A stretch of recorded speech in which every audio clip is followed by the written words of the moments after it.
Hello. Hi, everyone. Welcome. I wanted to kick us off since it is the start of the hour. I wanted to welcome everyone to our March community call where we're launching a very special report. It's important and timely in this moment. The report, The Right to Heal, Southeast Asian American Mental Health in California. So before we get to the report and hear from a really wonderful panel of mental health experts and community leaders, we will walk through a few important logistical steps with our team. And before we do that, I would like to introduce our CRAC team who are helping to put on the programming tonight. There's myself, Sina Sam. I'm the partnership manager at CRAC. We also have Mandy Deek, our director of California, Gina Lee, our field associate, Phoebe Tran, our operations manager behind the scenes. And also behind the scenes, which is not pictured here, apologies, is our California policy manager, Sally Ching. And lastly, joining us tonight to share opening remarks is our executive director, Quinn Din. I'll go ahead and pass it over to Gina, who will go over just a few housekeeping items and welcome polls. Thanks again for joining us. Hi, everyone. Nice to see you all on here tonight. My name is Gina Lee. My pronouns are she, hers, and feel free to drop me a line on Zoom if you have any technical difficulties. Just a couple of housekeeping matters. If you've been to a CRAC community call or virtual event like this before, you'll probably be familiar with these. Everyone's going to be placed on mute just to eliminate any background sound. And to comment or question, which we invite you to do throughout the the community call, feel free to use the chat box, but you will have to be logged into Zoom to do that. We just ask that you hold any questions, particularly any live questions you want to share verbally, to the end of the Q&A for our speakers to address at the end. And you can see here that you have your control panel. So feel free to use the chat box throughout this community call, through this briefing, as well as the Q&A, and we'll take hands at the end. And with that, that's just about it for logistics. So just a quick peek at our agenda. First, Mandy will be going over the context of the report, its origins, and then we'll go into a reflection piece about our speakers, which Sina will be facilitating, and then that Q&A that I mentioned. After that, we'll go into the report download as well as additional resources associated with the report. And then we'll just close out with a quick plug for an event that one of our partners are putting on shortly, and then we'll close out. That's it for the agenda. So once again, if you've been to any of these calls, this is old hat for you. We're going to start up a series of polls right now just to get to know the audience and just get a bit of a temperature check on who's with us tonight. So I'm launching the poll right now. And as you can see, the first question is how many CRAC community calls or virtual launches like this that you've attended? That can be 0, maybe this is your very first community call, in which case you're very welcome. We hope to see you come back soon. And maybe if you've been to 1, 2, or 3, if you've been to a few before, or maybe you've been to 4 or more and you're a veteran to some of these virtual events we've put on. And next slide, Phoebe. And then that next question is, where are you joining us from today? So East Coast, West Coast, Midwest, South, or other. And if you do choose other, feel free to send it in the chat box where you're calling in from. And then finally, what capacity you're joining us in, whether you're a part of a community-based organization that serves your local community, maybe you're part of a national level organization like CRAC, maybe you're a researcher, part of foundation, a student, or you're just a community member that's interested in this topic, and everyone's welcome here, of course. And once again, if you do pick other, please feel free to share what capacity you're joining us in. So I will give just about maybe 30 more seconds to get some of those last responses in.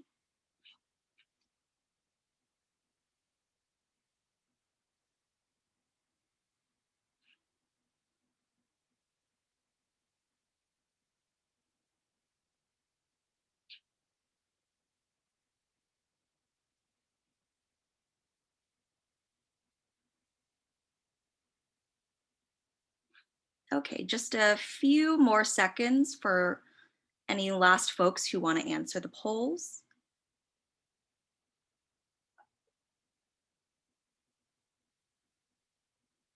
All right, let's go ahead and close out. So just a quick overview of the folks who are on here. Looks like overwhelming number of you are first timers to the CREC community call, in which case, welcome. We're super excited to have you, and we hope that you stick around for more. And looks like lots of folks from the West Coast here tonight, over a third of you just about. So welcome from the West Coast, from California, Oregon. And finally, looks like a lot of individuals, community members that are interested in the state of mental health in California. We hope that you get a lot out of this call because we've been working really hard on it. So thank you all so much, and we hope you stick around and enjoy what we have to share.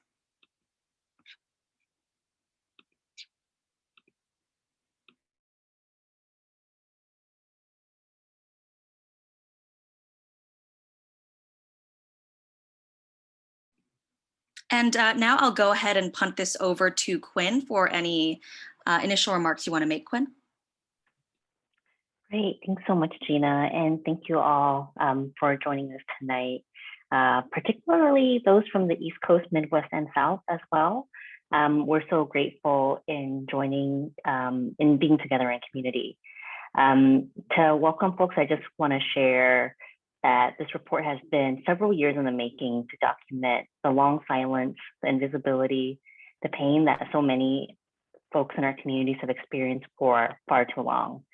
And we recognize that this pain in our communities, this is pain that our communities are continuing to face, particularly with the rise in mental health challenges due to the COVID pandemic, from young people who are longing to access mental health services that they can't obtain, to elders who face deeper isolation because of this time, and the thousands of Asian Americans who've been targets of increased anti-Asian violence as a result of the previous administration's stoking of fear and racism, including the victims in last week's shootings in Atlanta. To remember those we've lost during this pandemic and the victims of the Atlanta shooting, I invite us as a community to observe a moment of silence.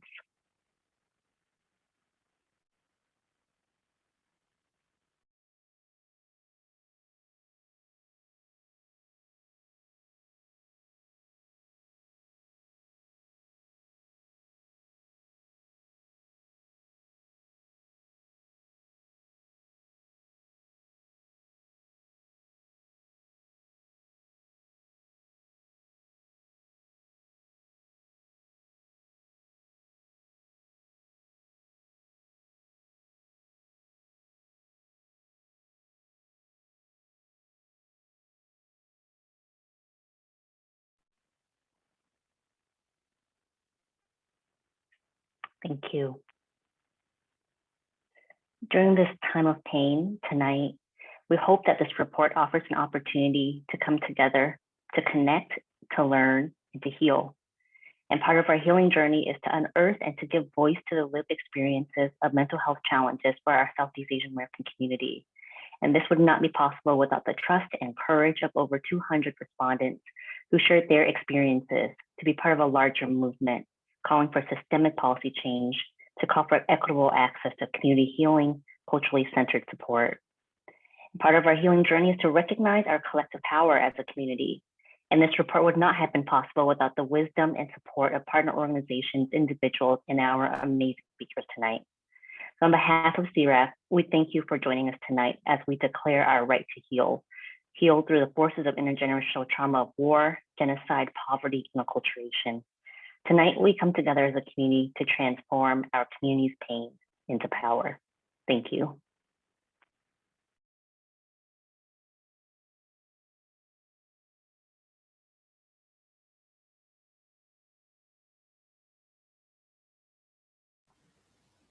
Thank you, Quinn, and thank you, Sina and Gina, as well, for kicking us off. Thank you to everyone that's here today for being here and for sharing community space today as well. Here at CREC, we're so grateful and fortunate to have an amazing panel today of Southeast Asian American women, including community leaders and mental health experts and healers. And these women are such an inspiration to me And I hope that their words and insights today will also be a supportive and grounding experience for you on this call. So to start, I'm so thrilled to introduce really the lead architect of this report, Lilo. Lee is currently the co-director of the Sacramento Asian Pacific Islander Regional Network. They first began organizing as a youth advisory member to Women's Heritage Association's youth program, advocating and leading community events to address issues among youth faced in Sacramento. In 2009, Lee served on the Sacramento County Mental Health Services Act, For Youth by Youth Community Education Forum, and contributed to the development of Sacramento County's Prevention and Early Intervention Department.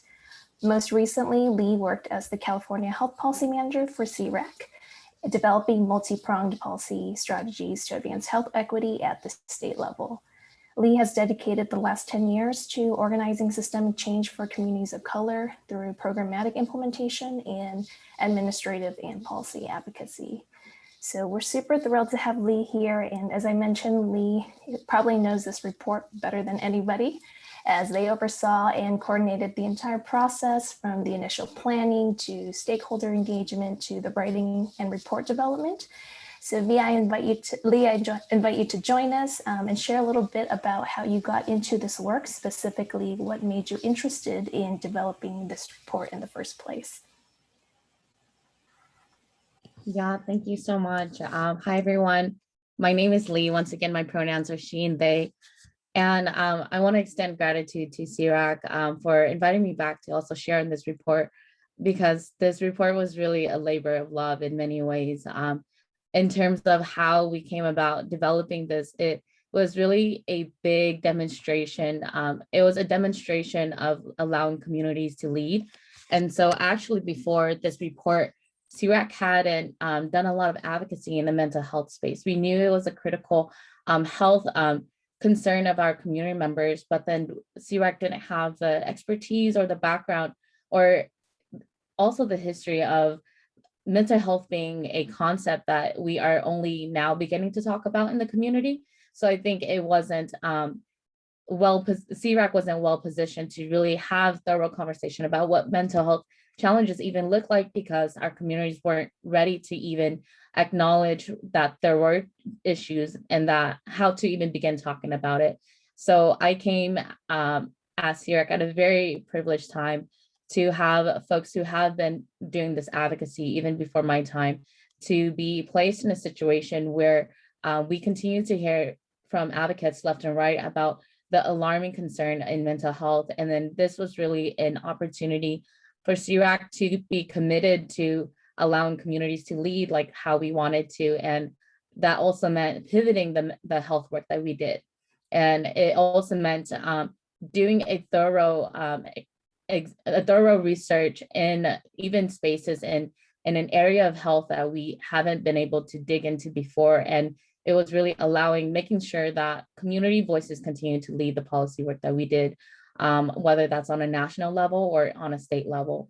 And it's really with a lot of the advocacy of the partners that we worked with and our community members that really empowered us to also make this pivot and even go to our funders to pitch this idea, because mental health advocacy wasn't something that was on the forefront of a lot of funders' mind in terms of doing advocacy.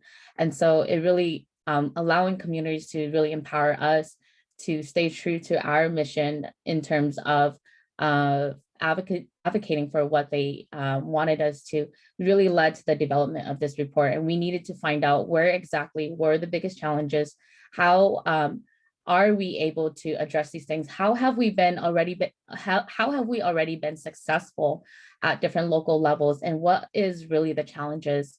And so this really allowed us the opportunity to make that deep dive and really develop a policy platform moving forward in terms of increasing mental health services for our communities. Thanks so much, Lee. And as you touched on and Quinn mentioned as well, this was really a labor of love that included so many folks from the community and community partners. Can you share a bit about what you enjoyed the most or found the most surprising from your stakeholder engagement and talking with folks on the ground?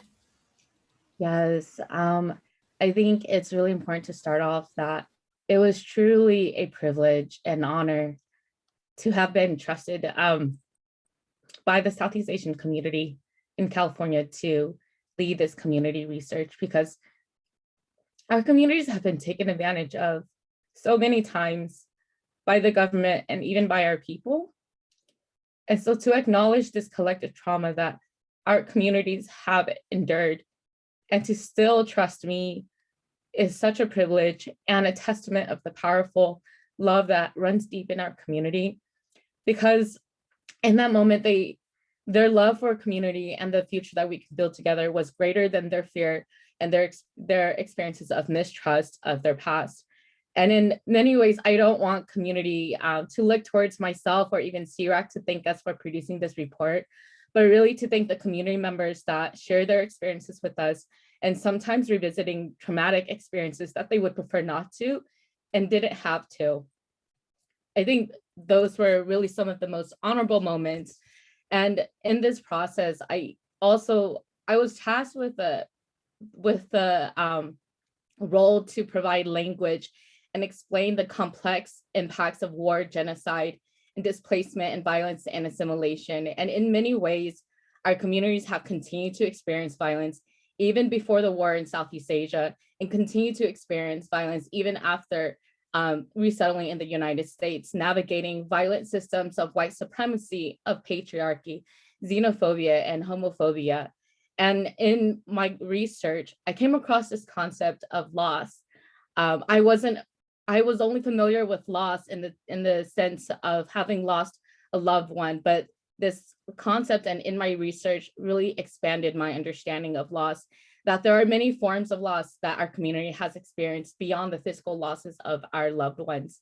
There's this concept called ambiguous loss, which occurs when a loved one is physically present, but emotionally absent due to dementia, depression, PTSD, and their longing for their country.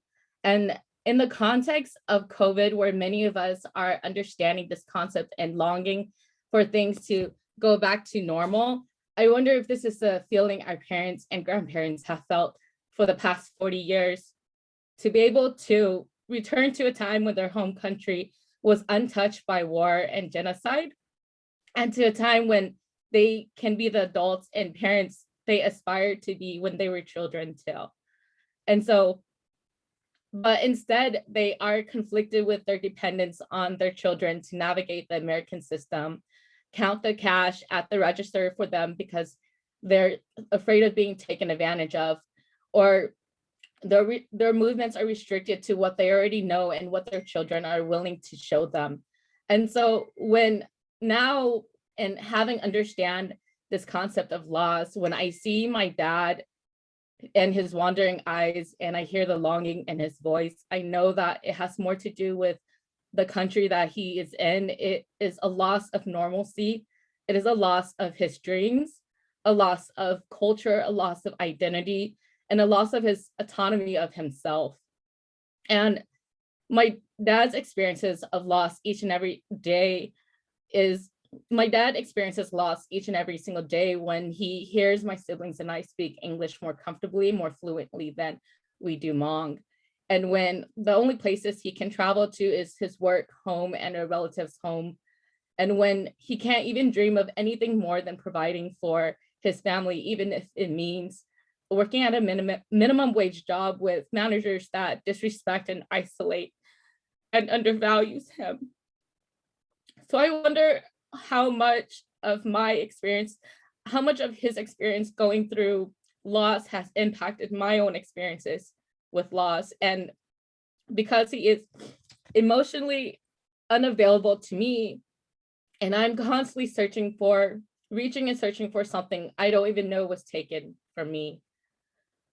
And so in this research, to understand that our community is consistently experiencing violence and loss was both heartbreaking and revelating to be able to put into words. And so in so many ways, this research was so valuable to my own healing to be able to put words in. And I hope something that could help others heal, and then also help us improve mental health services for our communities, because it's been too long and our communities have continued to just suffer, and we can't continue to allow that any further. Thank you so much, Lee. Thank you for sharing your story and for your vulnerability as well. And I'm sure it is also really a touch point and relatable to many folks on this call as well. For folks who might have questions for Lee, please hold them until the Q&A session for the end of the event. And Lee, just want to say thank you again so much for all the heart and soul you put into this work and this report, and sending so much love and gratitude to you. Phoebe, can you go to the next slide, please? As Lee touched on, this work is not possible without the vulnerability as well of so many folks who shared their story and the community partners that helped us get there. So I just wanted to take a moment to recognize all the folks here that really helped make this report possible as well. And these are really, really amazing community partners that we work with across California that helped us bring this report to life, connect with folks, share their stories, translate materials, and made the information that we're presenting here today feasible. So I'll just give us a moment here.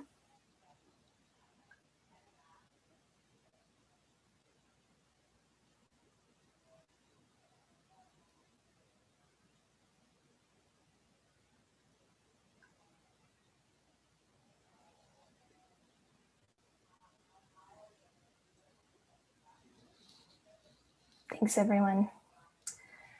Okay, for this next portion, I will be sharing an overview of the report. And as you can see here, this is the cover, beautiful cover that was done by an amazing Hmong artist. And we'll be talking about some of the key findings as well as community solutions and policy recommendations that were developed here.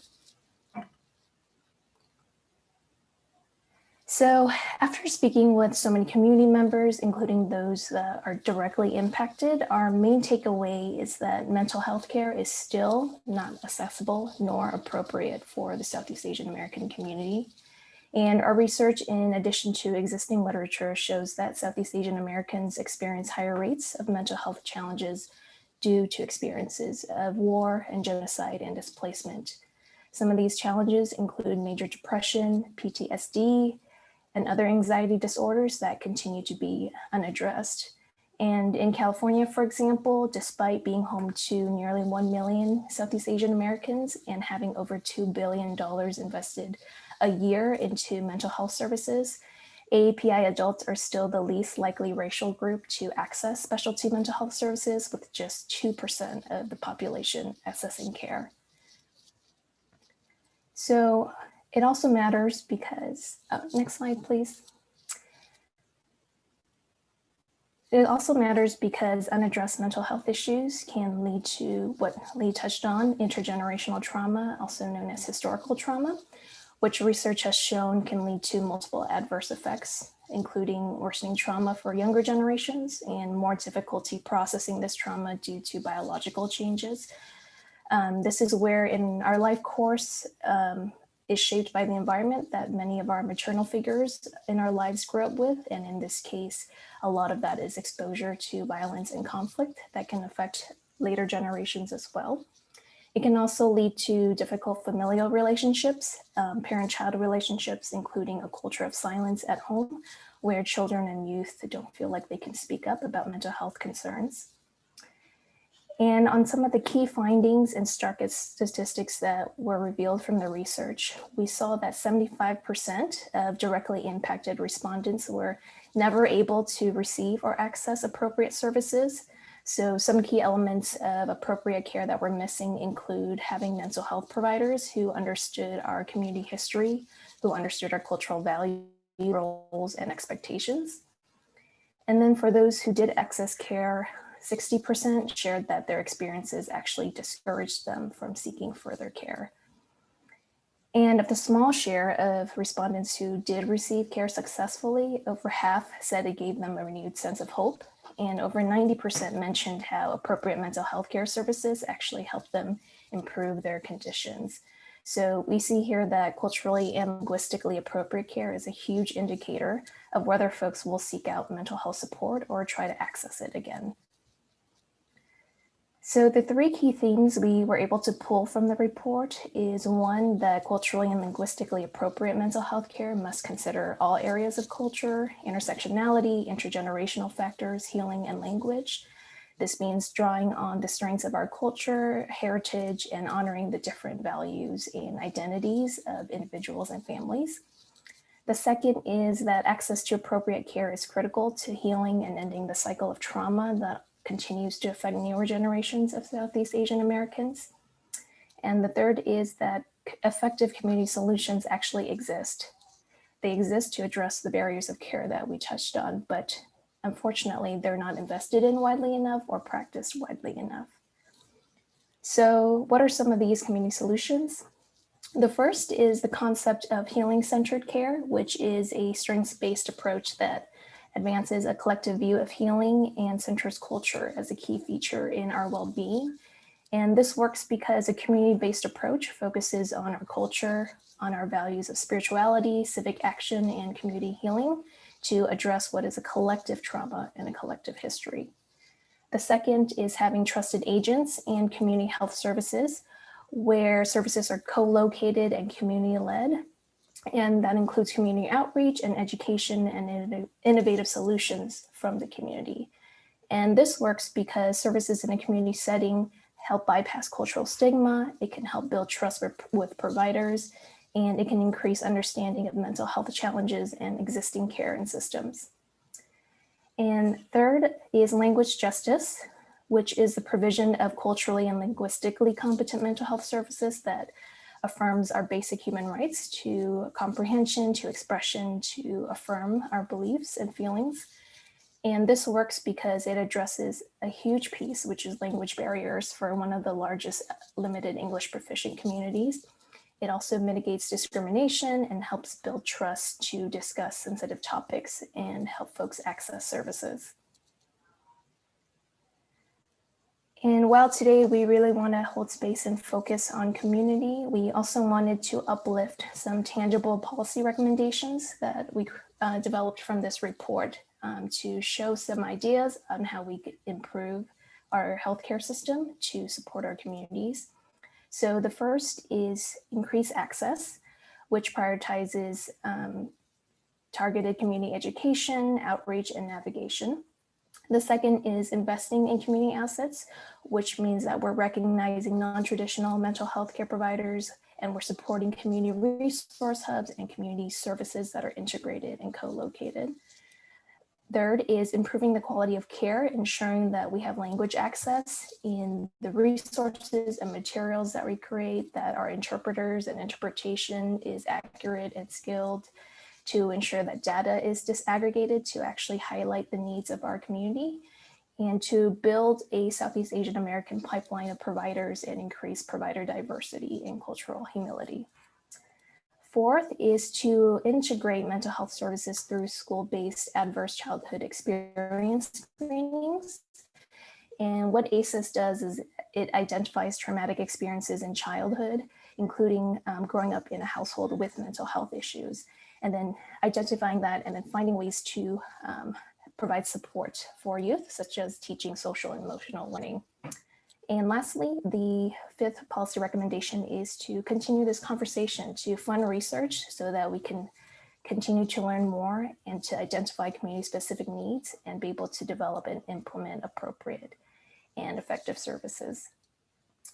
So with all that said, we want to pause and hold a moment of reflection on everything that was just shared. And we'd like to get some community input and community interactions through a few quick polls. And the first question is, what theme resonates the most with you? Is it one, that culturally and linguistically appropriate mental health care must consider intersecting areas of identity, culture, language, etc.? Is it two, that access to appropriate care is critical to healing and ending the cycle of intergenerational trauma? Or is it three, effective community solutions exist to address barriers of care but are not practiced or invested in widely enough? So take a moment to reflect and see which one of those themes really resonate the most with you. The second question is, which piece of data is most surprising to you that was presented here today? Is it one that Southeast Asian Americans experience higher rates of mental health challenges, including major depression, PTSD, and other anxiety disorders? Is it 2, that 3 in 4 directly impacted respondents were never able to receive appropriate mental health services? Or 3, that more than half of directly impacted respondents were discouraged from seeking further care after their experiences? Or 5th, the cyclical and harmful effects of intergenerational trauma? Or 6, something else, maybe another data or piece of fact that stood out to you as well? And then lastly, how do you plan to use this report? And you can definitely choose more than one option here. One, as a tool for advocacy, such as using the report to meet with policymakers or Department of Health stakeholders. 2, as a resource to discuss mental health with your community and or with your mental health clients. 3, as a resource to better understand personal and familial health challenges or to have these conversations with your family or friends. 4, as a resource to identify and access culturally and linguistically appropriate care and what that can look like. Or 5, something else. And as I mentioned, you can definitely choose more than one for utilization of the report. So we'll give folks a little bit of time to think about it and respond to the poll questions.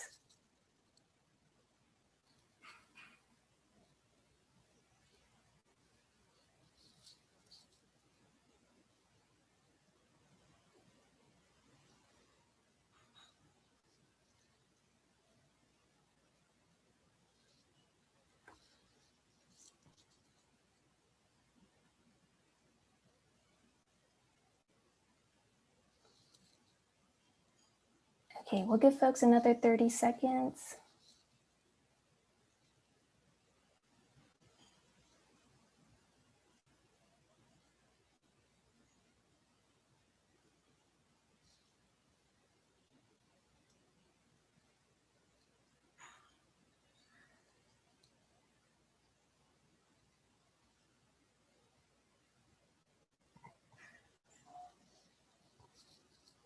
Okay, I think we can close the poll, Gina.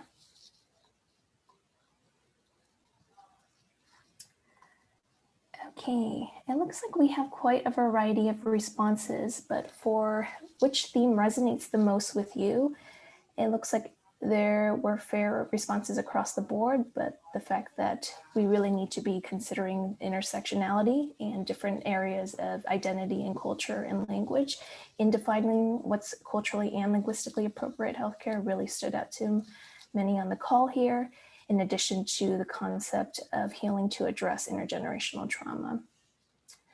On the piece of data that's most surprising to folks, it looks like the fact that more than half of directly impacted respondents were discouraged from seeking further care was a very resounding fact, that folks who did open and tried to access care actually felt either that they were regressing or going back, or that they didn't want to try to access care again because of their negative experiences, which really is a meaningful piece of information for us in terms of not only trying to reduce barriers for folks accessing care, but trying to get folks to continue on this journey to mental health care as well.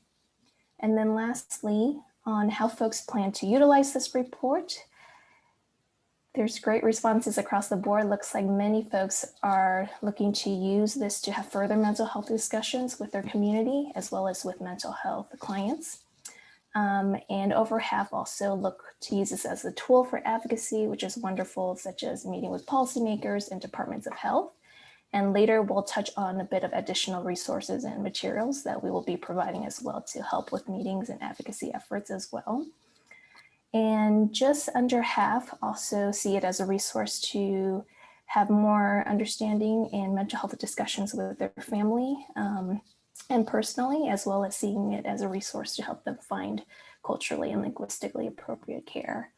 So thanks so much, everyone, for your participation and for your reflection as well.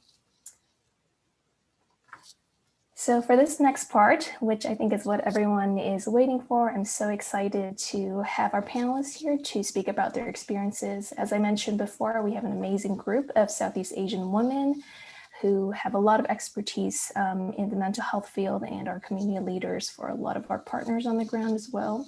So I will punt it over to Sina to do introductions and start the conversation.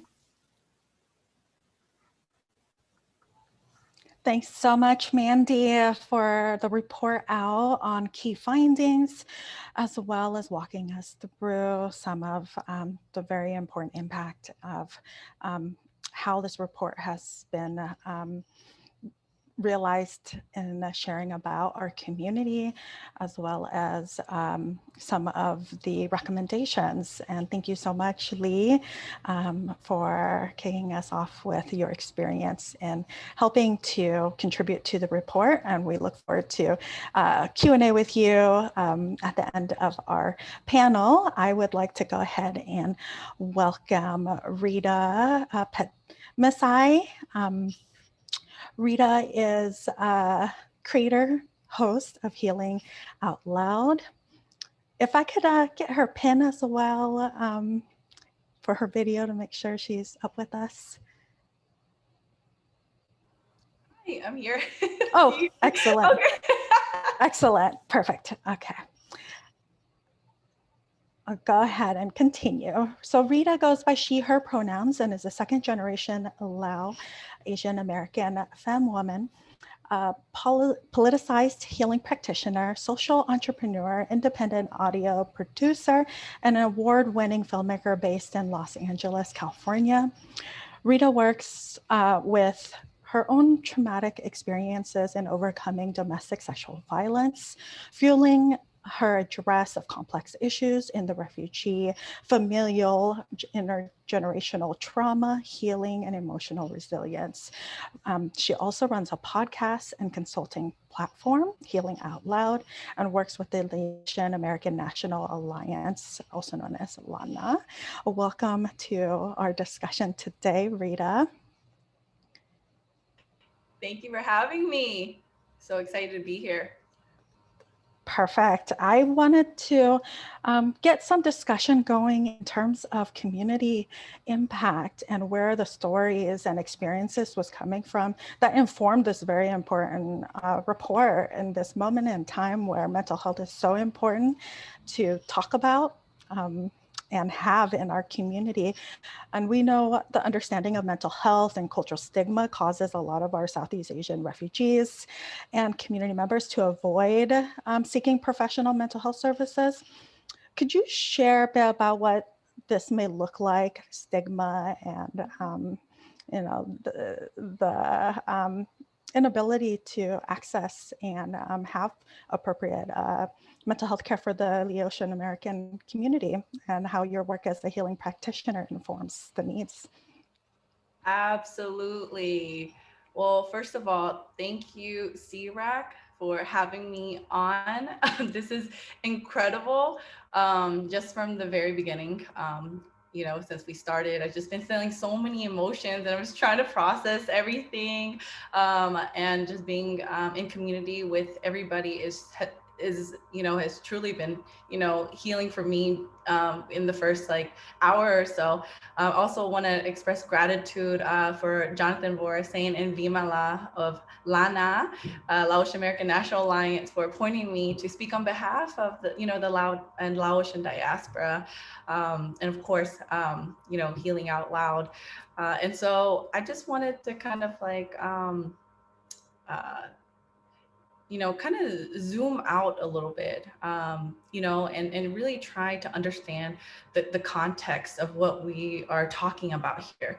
This is such a momentous time, a very critical time, to really, pinpoint mental health as one of the priorities of our community. And so I wanted to start off with my own story, because I feel that that is what I can speak best of. And so, I appreciate Lee for being so vulnerable and starting, this tonight's conversation with your own. Thank you so much, sis. So, I have to start with, before I even talk about Healing Out Loud, before I even talk about the Southeast Asian diaspora, okay, where did Rita start and how did I come into this work? And it really started with, the journey of being a child of refugees. What does that mean? And what does that look like? Where did my parents' journey, help me understand how I, live day to day? So my dad, he's from Laos, met my mom in Thailand. They refuged here, actually in California, in the late 80s. And they were the only two from their families to come to the United States. So, even just to recognize that level of isolation of, having to make the decision of leaving your families behind in secrecy to come to a foreign country with, my parents didn't even know each other for even that long, maybe like less than a year, 6 months to a year. I always get, a different timeline, but let's just say about 6 months to a year. My mom had to put a lot of trust in my dad. And so, because he was the one who kind of like led and guided them to come to the United States and then landed in California. And then, there was a lot of community violence. I mean, you have to think about the context of poverty. You got to think the context of lack of resources that led to the level of gang violence, the level of drug abuse that happened, especially in NorCal during the late 80s. And so my parents decided to move my family all the way to North Carolina, where we are raised. So I am Lao from the South, and I rep it very proudly, but I live in LA now. Just to give folks some context, okay, what's going on here? Because the experiences of being Lao in California quite different from being Lao in the South. So I was raised in a predominantly white community. If you think about like the most conservative, right-wing, Christian-dominated, heteronormative, 10,000 people town community, that's where I grew up. And we have about like 5 other Lao refugee families within maybe like the 10-mile radius of where we lived. But before then, we moved about 10 places around the nation. My brother, my older brother, he went to 4 different first grades. And talk about transition, talk about change, talk about like, okay, where do we go to next to really establish some type of foundation? And finally, we established ourselves, in Asheboro, North Carolina.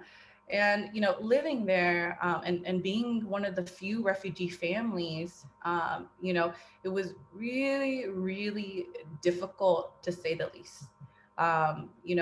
Growing up also as the only daughter out of 4 children was really, really difficult too. A lot of pressure to fit these different gender roles. And if you didn't fit them, obviously there'd be a lot of punishment that would come, through beatings. We talk about like like physical like beatings that actually happened.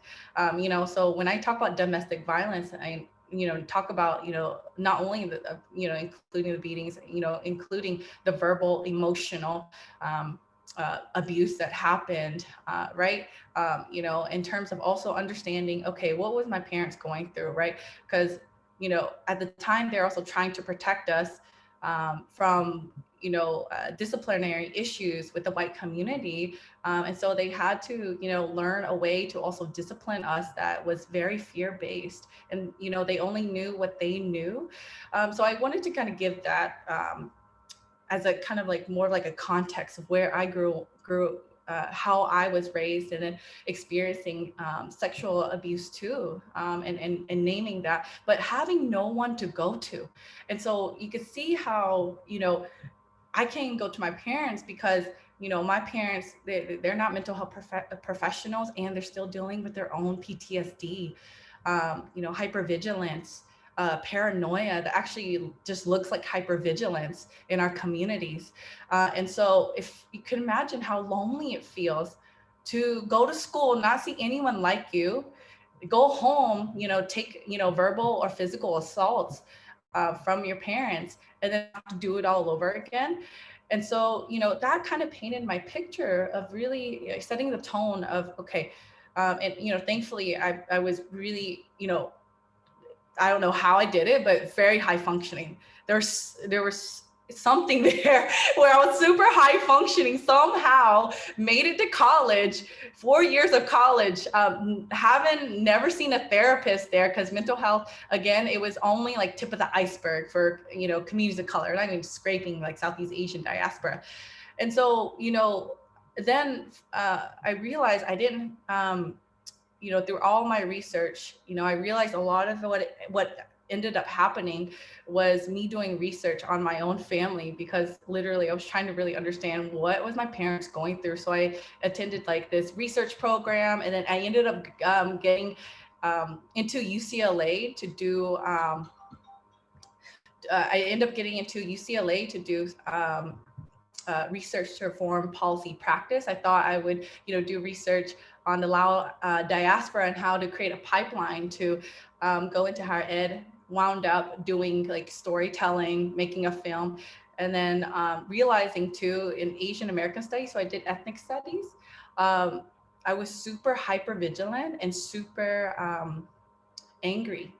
And, it came out in grad school, and I didn't realize these were symptoms of my own mental health issues, my PTSD from home. And it wasn't until I graduated, fast forward and graduated, got my job, I was in a coaching program, in a group dialogue program, that, I actually was able to then meet an incredible supervisor who, no matter what or how I showed up, she was always compassionate. She showed love, but with boundaries. She was the first person in my entire life, and I was like 26 or 27 years old during that time. I met somebody who did not shame me for whatever I was experiencing, Nikita Gupta. And, for me, it took me a year to be able to really trust her, to be able to show up and be like, oh, wow, like, I could really heal from this trauma and this pain that I'm going through. And I didn't realize that in the grad school, Asian American Studies, because everything that happened at home in North Carolina, it was like all this white supremacy, whatnot. It made me hate white people. It just, I'm just pointing out, it made me hate white people. And I didn't realize that was just a symptom, right, of something larger. And then I, encountering, people in LA who, again, LA is one of the sites of so many people who, go into healing practices, and meeting Nikita, and then going to the other side, I felt like I evolved into this other side. I was like, oh, this is what it means to like heal from trauma, that I can actually thrive and I can actually feel my feelings. And, that's what really then made me think about how I, as a person allowed diaspora, can do this, but where are my community? I can't leave my community behind. It was so important for me to acknowledge that, hey, I can do this. It can happen. It's possible. But it took me that long, until my late 20s. So then I was like, oh, that's not okay. But, having a conversation with my big sis, mentor, Kulap, she actually advised me to think about doing podcasting. And that's where Healing Out Loud was born, to acknowledge, all the pain, intergenerational trauma. But not only that, how do we see ourselves beyond war imagination? How do we see ourselves beyond children of refugees? That we can see ourselves as producers, organizers, engineers, writers, artists, that we don't have to be tied to that pain. But how do we create that dialogue first, beyond this, even beyond the research, but through the stories? So what I was experiencing, in my own world, I wanted people to know you can do it. So then came all the stories. So then came, after that, working with Lana to create healing spaces, to acknowledge, what's going on inside of us, so that we can transform this, so we can transform our relationships and transform community interactions. And, I've been so grateful to be able to facilitate these workshops within, even Los Angeles, LA, progressive-based organization for people of Laos, all these ethnic groups. And so it's been an incredible journey, but I kind of just wanted to paint, a short scope, a very, very fast scope of like what we're doing now, and how I realized, like, after doing this stuff, that the more that I do it, the more people that reach out, and I've been able to get so many genuine stories of people saying like, hey, I didn't think about therapy until I came across you, Rita, but why does it have to stay here? Yeah. Like, why can't this be accessible to everybody, right? And so that's why podcasting was so critical. And I didn't know that until I did it. I didn't know how far it would go. I was just like, let me just see what happens and let me see who gets impacted. And I've gotten feedback from people from New Zealand, Lao people, the Lao diaspora from New Zealand, from Canada, from France. So it's been such a humbling journey, but at the same time, just the necessity is so there and is so needed. And so I'm gonna pause there, but yeah, because I know it took a little bit more time, but yeah, so that's where it's landed right now. So thank you so much, everybody, for being able to let me share my story in this platform. Thank you so much, Rita. The layers of trauma and healing you touched on, and work and support and love for the community, for your community, for yourself is absolutely touching to hear. So thank you so much for opening up, sharing your journey with us, and how important mental health, arts, and celebrating ourselves and going through that journey is, and coming together in a space like this to hear your story and share it. And I hope we can come back with questions for you. So stay with us as I am also going to introduce a couple other panelists who will also share their stories and the wonderful work they're doing in the community as well. So I would like to go ahead and invite Susanna Sneem to join me now in talking a bit about how this report impacts the Cambodian American community, as well as the work she's doing for the community too around mental health. So Susanna Sneem goes by the pronouns of she, her, and is the first second generation Cambodian American woman to serve as United Cambodian Communities Executive Director, UCC. Susanna has expanded UCC's impact by building economic opportunities in the Cambodian community by establishing the Cambodia Town Business Center, Cambodian Youth and LEP Workforce Development, and Housing Counseling Program. Her parents survived the Khmer Rouge and immigrated to Long Beach in the early 1980s. Susanna was born and raised in Central Long Beach. She currently serves as the chair of City of Long Beach Homeless Services Advisory Committee, a board member of Long Beach Community Action Partnership, Midtown Business and Property Owners Association, Long Beach First Friends Church, and the Asia Pacific Islander American Professional Network. So, Jumdipso, and welcome, Susanna, to the panel. So just thank you so much again for creating this space for our community members to come together, heal together, and just I feel very much like kindred spirits in this.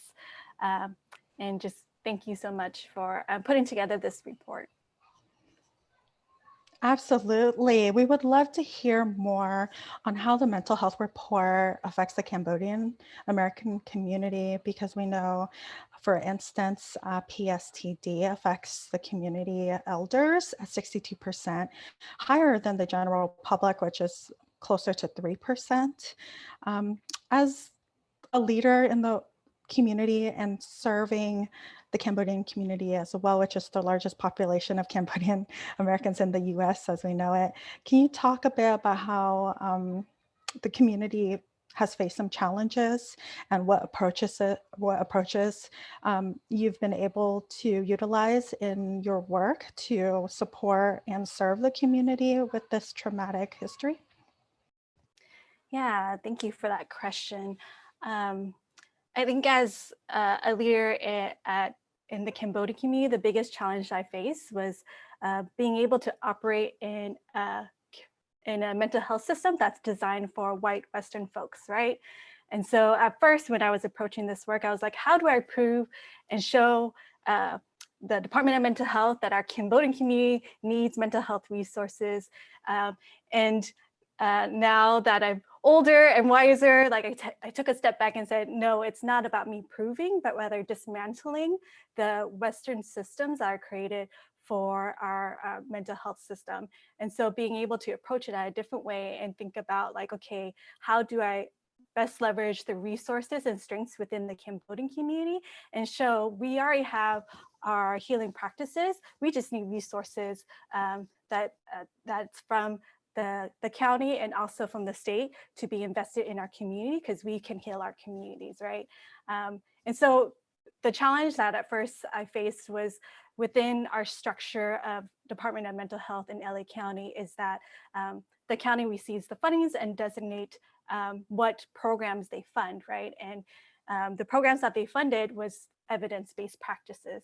And within our community, these evidence-based practices are based on Western folks and are tested and show evidence of doing well within white people folks, right? And so here I am trying to implement these evidence-based practices within the Khmer community, but of course we're not hitting our outcomes because it was not created for us. It wasn't created by us. And so it's not gonna work within our communities.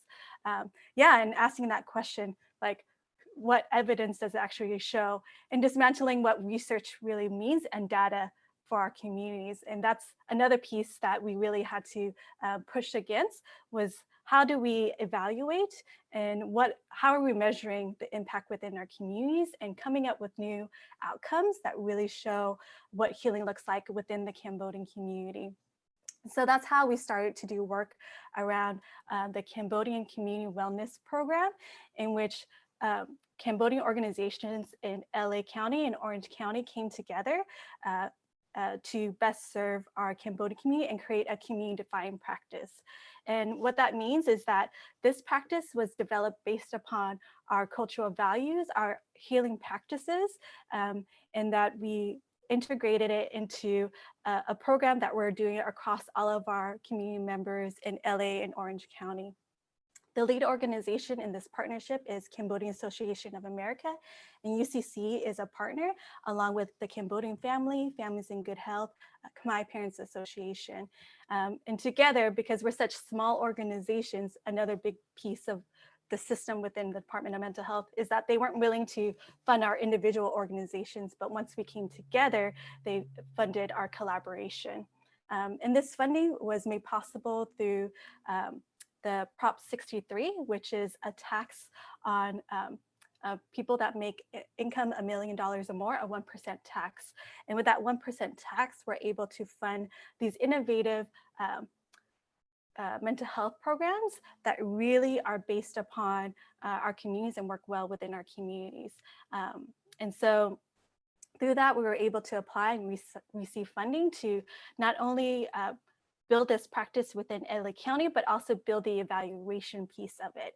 And that was a really big process for us, was how do we build our capacity to do evaluation, but also name the things that would actually help show the impact of our program. And the unique thing about our program is that we implemented 4 key elements into it. And there's pieces that are pretty typical to the mental health program, including case management, mental health education, workshops, but there are, and then outreach and education. But the 4th element that we inputted was really based upon the strengths within the Cambodian community, and that's social support activities. And what we saw within the Khmer community is that the way that we heal together is through our social support networks, right? That we saw more mental health issues within isolated community members, and that once isolated community members came together within the Cambodian community, they're family, right? We take care of one another, right? And so that's what we wanted to do, is that we wanted to create these family systems and build those social support networks. And we did it in creative ways, in which was really based upon our cultural values, including spiritual care. So we implemented Buddhist water blessings. So being able to go to a temple, receive water blessings, and then afterwards you eat and commune together, and it's within that communion we're able to build those social support networks. Other creative ways we did it was gardening. Our community loves, we're grounded into the earth, and that provides healing for our community members. And so being able to practice that together and teach one another in that, I think that's another piece, is that our older adults love teaching and they love to give back. And so being able to provide opportunities for that. And so these are the elements that we put together. And what we're seeing in our research and in our pilot program is that over 57% of our participants are reporting back that they have reduced stress and trauma from past trauma, which is huge. Like for my community, oh my goodness, like we were so excited to receive that initial data. And so these are the things that we're able to report back to our state that, look, we know what we're doing. You need to invest in us. These are the measurements that we're seeing, and really dismantling what the mental health system looks like in LA County and hopefully statewide. Amazing. Such impactful, pioneering work you're doing in the community, making sure that not only our customs and traditions are at the forefront of leading this work that connects and speaks to our community members and get the results of actually getting services and healing into the community. So thank you so much for all the work that you do, Susanna, and the communities you're building with, the programs you're creating, the healing and appropriate health care, mental care that you're providing in the community. All so important, and you know, nothing without us, right? In terms of having funding, forging these programs. So thank you for really highlighting and showing what it looks like to be leaders in for city and statewide initiatives. Thank you. I'll go ahead and turn our panel so we have room for questions at the end for Susanna, for Rita, for Lee so far, and introduce our next speaker, who will now go into the side of providing this very important mental health care as a provider in our community. So I will invite now Dr. Tan Se Lee, who goes by the pronouns she, her, and was born in Pananikom refugee camp in 1987. Her family settled in Oakland, California in 1989. She obtained her AA degree at age 17, which allowed her to work as an addiction counselor with Umian adults at the Bar Oakland Clinic, providing monolingual assessment, treatment, and therapy services to Umian clients. She obtained her BA in UC Berkeley, and she completed her doctorate in clinical psychology in 2013. She's a licensed psychologist in both California and Oregon. Her focus is in trauma and is a certified EMDR therapist. She is a clinical supervisor at a community mental health facility and has her own private practice. She's the CEO of Motivational Parent, a nonprofit that provides parenting, education, and training. Fantastic to have you with us this evening, Dr. Se Lee. Thanks, Sina. It really warms my heart to be here and share this space with everyone tonight. If you wouldn't mind, could I ask you to, with your such deep roots in the community and experience in community care, would you mind grounding the space a little bit with some recommendations on how we can community care and self-care in this moment, which we've recognized as can be a very hard time right now for many of us? Yeah, so lately the topic of discussion has been, how do we help people of color and marginalized communities feel safe? And unfortunately, these topics are always on the back of our mind, whether or not they're making headlines on the news or not, right? As Rita highlighted, as Lee highlighted, these are our realities. And I think my best suggestion is the best thing that we can really do right now is to show up. Right? So in environments where we are often dehumanized, and especially during these times, our humanity can be amplified when we show up for each other. So I just want to take a moment to personally thank each and every one of you, because you all made a mindful, conscious decision to show up for us today and to show up for this discussion. So I just want you guys to take a moment to feel what it feels like to be present here today. What is going through your body? Do a body scan from the top of your head to the tip of your toes, and really just check in with your body and your mind and the space that you're occupying right now, and how it feels to just show up for this discussion and show up tonight. So thank you all. Oh, thank you for that. Deep breaths. Grounding. So Dr. Lee, going into your experience as a mental health professional, in the report, we know that 75% of directly impacted respondents indicated that they were never able to receive appropriate mental health services. As a provider of this type of care, that's so important, and we need so many more of you there for us. What are some of the barriers and challenges that you've seen that prevents the American community from accessing your services or mental health services in general in your experience? Yeah, so I can talk about this topic all day, but I did some deep digging, and I came up with two really main points I want to highlight tonight in our discussion. So it comes down to the ABCs, and this is an acronym for acceptance, belonging, comfort, and security. So when you think about these ABCs, they're the most basic human needs that needs to be met for anyone to thrive in any environment, right?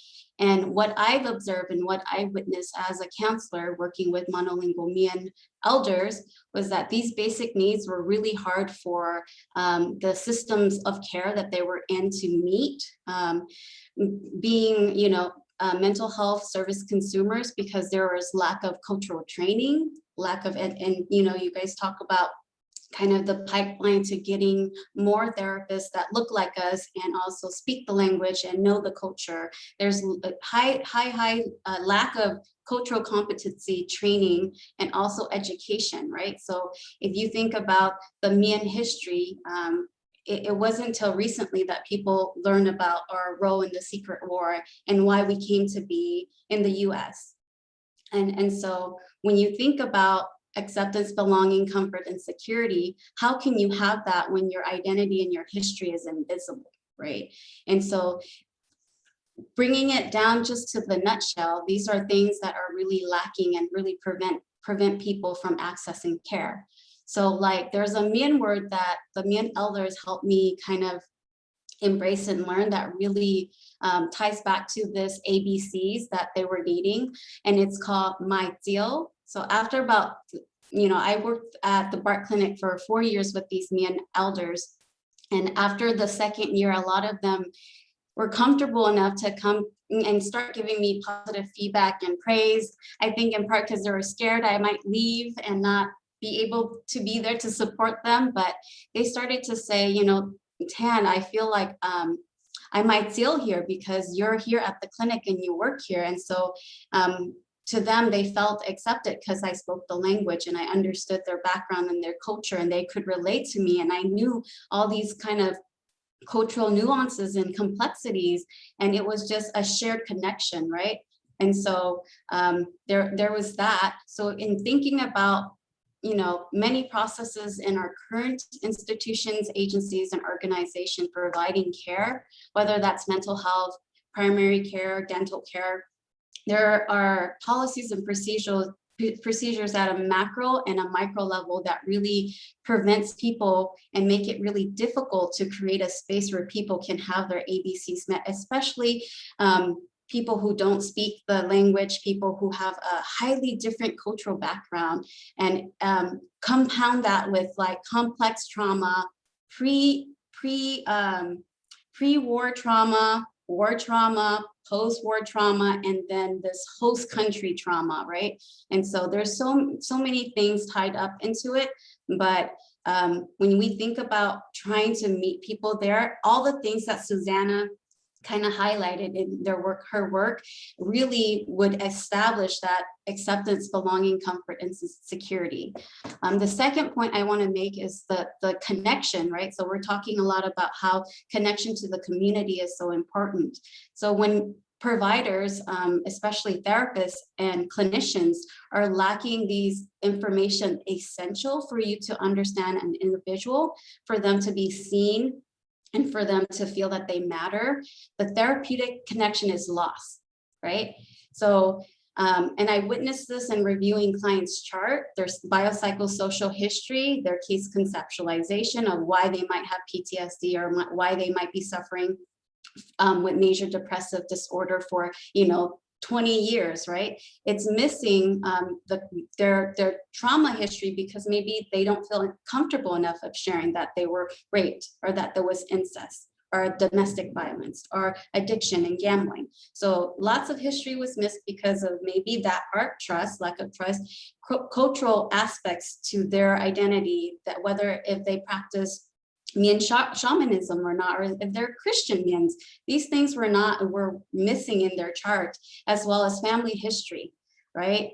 And so these components are so important in understanding how this individual came to be, but also their strengths and their barriers. And so I have an example of this. Say you have a male client who is Mien and monolingual. He's in his 50s, and he has depression and also a substance abuse disorder. And in session, he's telling you, man, I've been so stressed lately because I don't have money for a pig ceremony, and Lunar New Year's is coming around. Okay, so if you don't know anything about the Mien culture and the religion, you're not going to understand the impact and how deep this might be so painful for this male client of yours, right? And for you, naively, you might think as a provider, oh, his issue is about food. Maybe I connect him to food resources, or maybe his issue is, just lack of money. And so in this instance, this provider would really miss the opportunity to connect with this Mien client in a deeper level. And it is that lack of connection that probably prevents people from coming back to therapy, from really connecting with the services, but also feeling like they are understood and cared for. Oh, connection and ABCs. I feel like I've been empowered to now look for that everywhere. Yes. Thank you so much, Dr. Saley, for sharing that. I just want to ask one follow-up question. In terms of mental health and resources and services reaching the community, do you see where there is progress and improvement in your line of work with professionals like yourself leading it? Yes. Oh my God. Yes.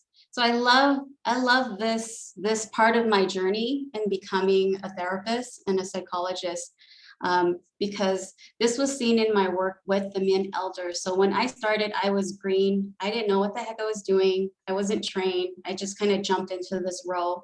And within the 4 years of me working there, we were seeing progress with Mien elders graduating from medically assisted treatment, right? We were seeing them getting take homes. And if you ever know anyone in a MAT program, having take home is a privilege. It means you're submitting clean UAs. It means you're staying clean and sober. So you have the privilege to have take homes. But the most, I think, beautiful thing that came out of this journey I had with them was they were referring people to the treatment. They were no longer mandated or court referred.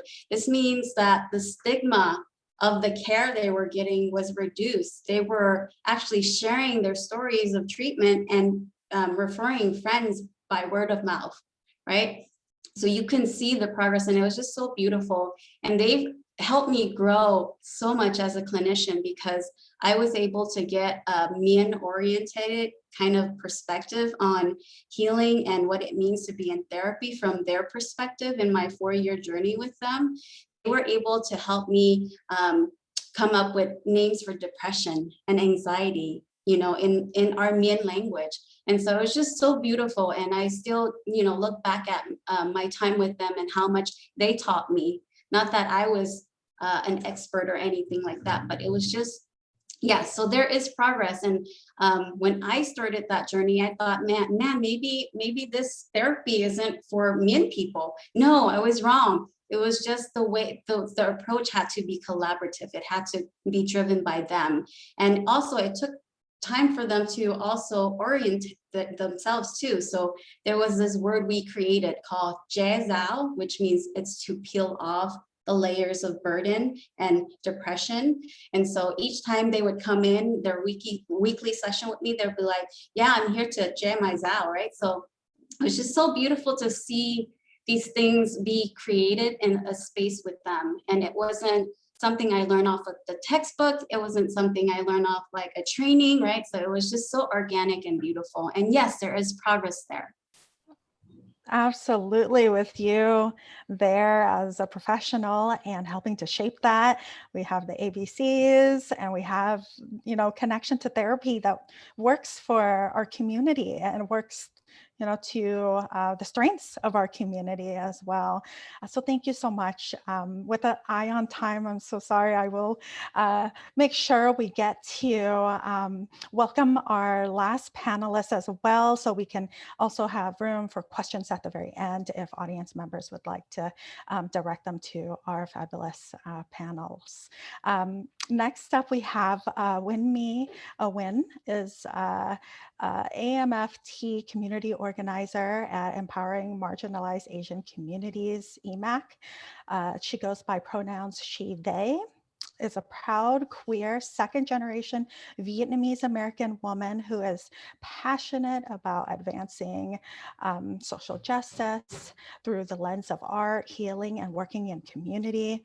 Winmi has provided counseling and case management for the past 8 to 9 years to the Southeast Asian community in the Bay Area, and is currently an expressive arts mental health clinician, therapist working with young children, youth, and their families in the San Joaquin County. Winmi is also a member of Empowering Marginalized Asian Communities, again in Stockton, and 209 Asian and Pacific Islander Coalition.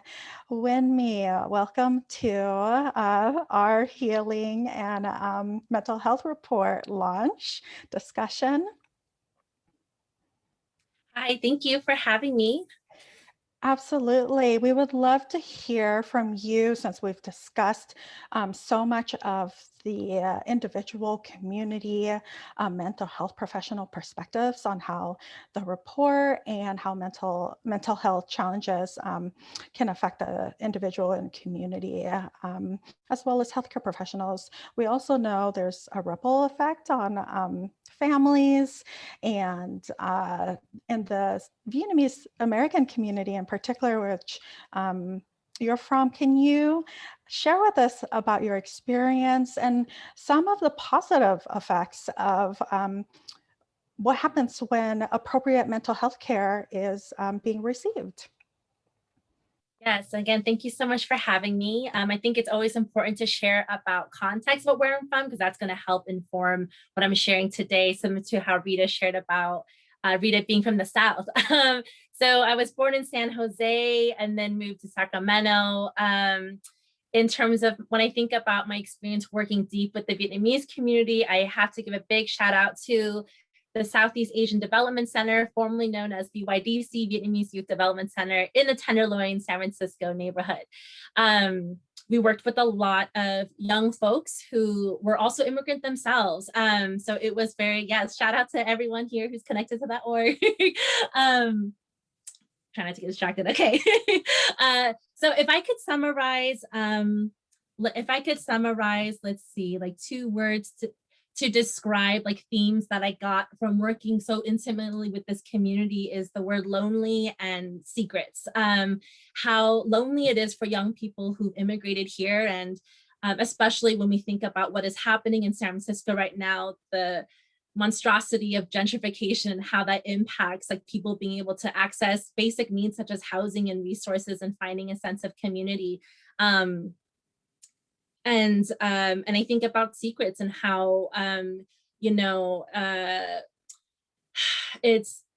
there's a lot of like shame in talking about mental health, and I think across all Southeast Asian families. An analogy and how that impacts people's mental health and intergenerationally. An analogy I like to share, if someone was like how I that helps me summarize things is like we all have like every culture has their own soup, but we all have different flavors of it, right? So we all, all across all Southeast Asian cultures, yes, we all have, our mental health stigmas, but every, ethnic group has its own different flavor, what that feels like, and that spice level, what that's like. So feel free to use that analogy if that's if that's helpful in talking about mental health and the cross-cultural similarities and differences. In terms of what's worked, I really loudly want to say that it really takes people from the community to serve their community. I want to share a quote from another nonprofit organization that was also in San Francisco called United Players. Their tagline was, "It takes the hood to save the hood." And I'm forever obsessed with that tagline because it really just, and it's, of course, it's not about, you don't have to be from the hood to use this quote, but I think it just speaks to, it's people from the community working with their community. That is number one, what works, hands down, no questions asked. And another thing that I think that works is also disguised healing services, right? My analogy here is like when people talk about disguised workouts, going on a hike doesn't feel like rigor, can feel more freeing than, feeling like you have to do a million jumping jacks at home. So the disguise, what I loved about VYDC or the Seed Center is how it had such beautiful programming, like youth leadership programs where young people get paid, because yes, young people should get paid for the work they do. You go there for your leadership program and secretly, the staff refers like, hey, I feel like you might need some support. Talk to this person over here who can help you get connected to mental health services. And the beautiful immediate destigmatization is like how so many young people I've met, like so much of that mental health stigma went down because, oh, okay, I know that person. I see her sitting next to your cubicle all the time. She seems cool. She says hi to us randomly. Just little beautiful moments like that just immediately just builds trust. And even when I think about the older folks who were receiving translation services there, just like how for them to just know that this is a trusted agency and refer their young person to services, it was very, very beautiful. I also want to share about how the arts is incredibly powerful, especially when we work across like language differences, right? So of course, even though I'm Vietnamese and I happen to be able to, I speak fluent Vietlish, right? It's very rough sometimes when I'm like, man, I wish so much my Vietnamese was more fluent. What I love about the arts is that it makes the unspoken spoken. It gives, it gives us such different, dimensions to engage and talk about folks in healing. Like what I really loved about what Susanna shared in her work with her, like how creative they got in really thinking about creative interventions for their people.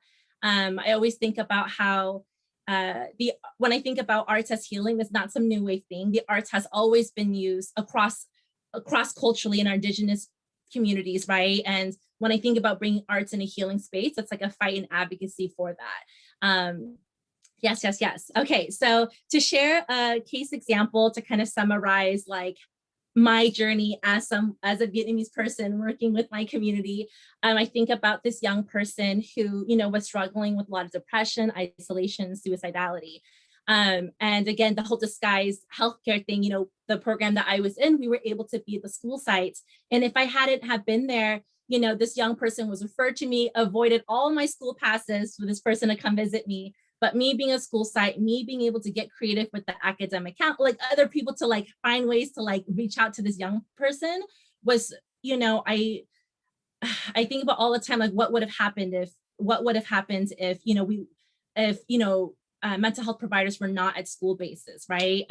So anyways, I was able to work with this young person, and I think working with the family was very emotional, I think one of the caregivers that was taking care of this young person at the time did not understand mental health at all, would just to say things like, oh, like, this person's just making excuses, like they're failing. That's just an excuse. They could play games all day. So they don't, a lot of very like troubling things that, even as for me as a Vietnamese or Southeast Asian provider, you experience a lot of like cultural countertransference, right? Which is like, you might see things that, remind you of maybe like a harmful mental health stigma that was spoken at home. And it's like, oh my God, this is so stressful.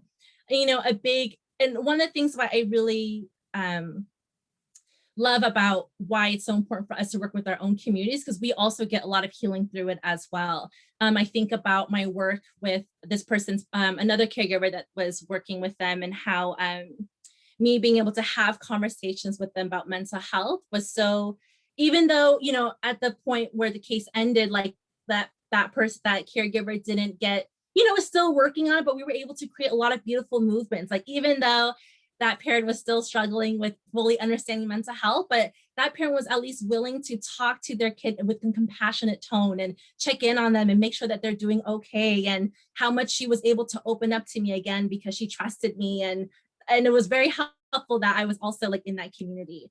I know we're coming up on time, so I want to end how, because I really want to make sure that the point is known that there are so many stories of like beautiful resilience. Because I know sometimes it just can feel like, oh my gosh, like, like the parents we work with are forever not going to listen to us or whatever, especially when folks have to work with young people and their family dynamics. I want to share a quick example about my mom, and how I feel like me choosing this career and how that's really transformed my whole family system. I was, again, freaking out because I speak Vietlish, not fluent Vietnamese. And I'm like, Mom, can you help me translate? Like, what the heck, how to say this and that? And, and having to really discuss, like, oh, like, how do we use a mental health term that's not stigmatizing, that fits this, and it was such a beautiful conversation that me and my mom had. And when I think about, my own siblings who are going through very deep mental health struggles, how both of my parents, like the way that they even engage in mental health was so transformed. And they even come to me to talk about parenting strategies together. So it is very, I am so blown away and thankful that I chose this career. And it's really exciting to see the way that my family unit has even transformed. So yeah, now we're coming up on time, so I will end there. Thank you so much for the mindfulness with me. I'm sure you have so much more to share with us. And I really loved the intergenerational stories you shared in terms of you being looked to as someone in your household, in your community, and all the women on this panel who are leading and pioneers and doing the hard labor, emotional labor, mental health labor, professional labor, to actually serve and heal, be the ones who are serving and healing our communities. So I know we're getting to time, and I have so many questions for all of you, and I know we have some questions as well from audience. So I'll go ahead and see if Gina would like to direct any final questions before we close out this evening.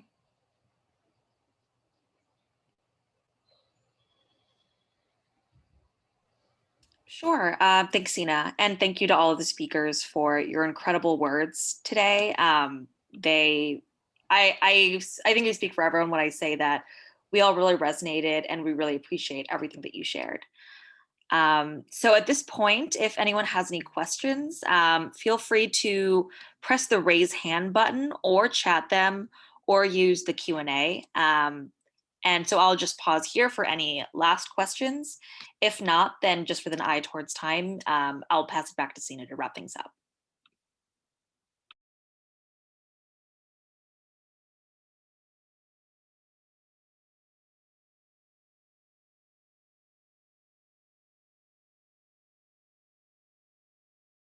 I do see a lot of questions asking for actually organizations and resources, and we will be sharing a resource doc to participants as well as on our Facebook live stream, and so that will get to you for those who are asking for it. And I think the last question I see, if you don't see another one, Gina, showing up is in terms of what, it's from a media person, in terms of health services, what is most important for our Southeast Asian communities to see right now in the moment in the media, if any panelists would like to take that.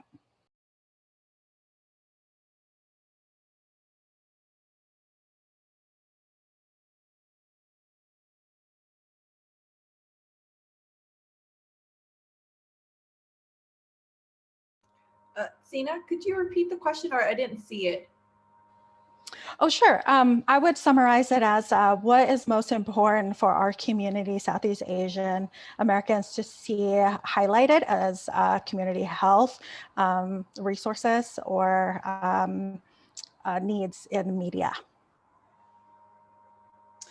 Yeah, my perspective on that is, you know, we've been seeing so much violence in the media, and, you know, we just turn on Facebook, we turn on Instagram, whatever access we have, and it could re-traumatize or even re-trigger a lot of our own pain and what we've experienced in the past. So I would say my own strategy in terms of, you know, managing all that is just to limit that as much as possible, but at the same time knowing that, you know, you can always return. So it's like touching base with where you're at right now.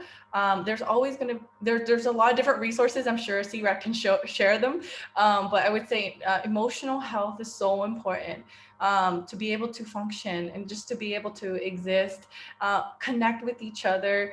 I believe who was it that shared, like, show up, just show up for each other right now. It is so important. So in any way, again, this is not to dismiss all the violence that's happening in our community, but it's just how do we hold space for both, right?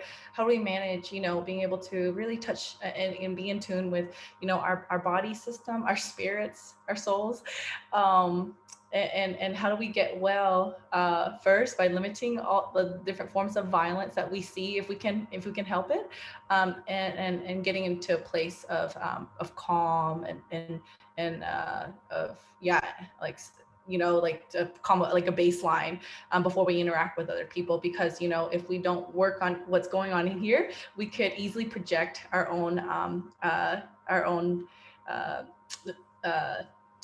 issues and aggression onto other people. Something I've actually been, you know, working on myself as I'm, you know, trying to stay in tune with everything going on in the world. I would like to comment on that too. I think that healing is a formula of addition and not subtraction. So sure, we can say stop Asian hate, right? But I think it's important for media to highlight and celebrate Asian businesses, right? Asian accomplishments, really celebrate the positiveness and the strengths and the healing part of it. And so it's not just stop Asian hate, it's celebrate and show up for, you know, Asian communities, to highlight successes and accomplishments and achievements. And so really it's not about undoing or stopping or ending it, because we can't. It's not, I mean, it's really difficult to do that, but it's more highlighting the strengths and the positivity that's happening. So seeing more of those images and seeing more of those things covered would be helpful to kind of balance out all of the, I think it was Rita that talked about fear-based, right? Like there's a lot of fear in what's happening, and it's so easy to get consumed by all that headline and the news coming in and all of the instances and the events and the people, and to get bombarded with all that fear-inducing material is very disparaging and discouraging. So I think media really needs to highlight the successes and the accomplishments and the positive. I wanted to just jump in really quickly. I got a chance to type my answer to this. but I think it's really important that media also highlights our community partners who are already doing these really great work and have shown great results. I think a lot of times our communities are gaslighted for the fact that we don't have data that supports that your community has a need for these services, that mental health, that your community actually wants to receive mental health services. And so for a long time, policymakers have like gaslit our communities for the lack of data. And now we are at a point where we have finally compiled this data and they can't continue to use that excuse. And our community partners have already developed these great, effective community solutions, but they are just not being funded because government chooses not to. And I think it's important that media highlights this, because so that we can really put the pressure on our county officials who are gatekeeping who receives services and who does not. And so I think that's really the biggest thing that we need to highlight. And that's really how media can really help our advocacy efforts to get better resources to our communities. Because when our communities need resources and they need services, they are not going to their primary care sharing that they need mental health services. They're going to the one-stop shop models like the Cambodian family, like United Cambodian communities, to ask them for translations. And then in that conversation, conversations about their mental well-being comes up. And these are the people who are really identifying and being the first point of contact for our community members. And I think our counties are not doing enough about that. And we need to highlight that on the media to understand that where exactly is the challenges, and that's where the challenge is, and hold them accountable.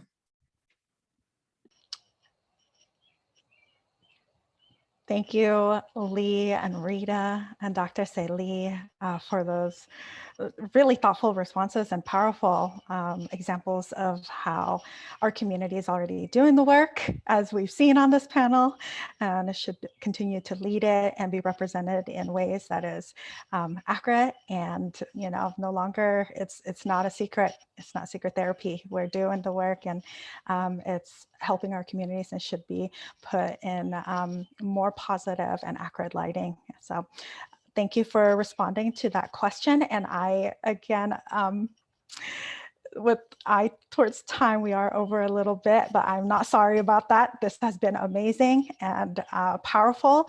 And I would like to just have Mandy come back to close us off with the last few items in terms of staying in touch with our wonderful panelists. Thank you so, so, so much. I'm sure we will be able to continue to stay in touch to uplift all the work you're doing. Thank you. Thanks, Sina, and thank you so much to all our amazing speakers and panelists. Before we close out, and thank you everyone for staying with us as well over time. Before we close out, I just wanted to uplift the resource itself for the launch. So in the next slide, you will see the link to the full report that you can download and review, and to really see the heart and soul that was put into the report and a lot of the information that we've highlighted and shared in this launch. And we will be launching in-language fact sheets as well of the report in those 5 Southeast Asian languages there. So if you want to be receiving those or get updates in the meantime, definitely sign up for our listserv at crec.org. And our amazing field team also created a mental health social media toolkit right there, the bit.ly link. So if you would like to uplift this report to really share and speak to a lot of the information that has been shared and uplifted here, definitely use some of the amazing images and communications tools that were created there as well.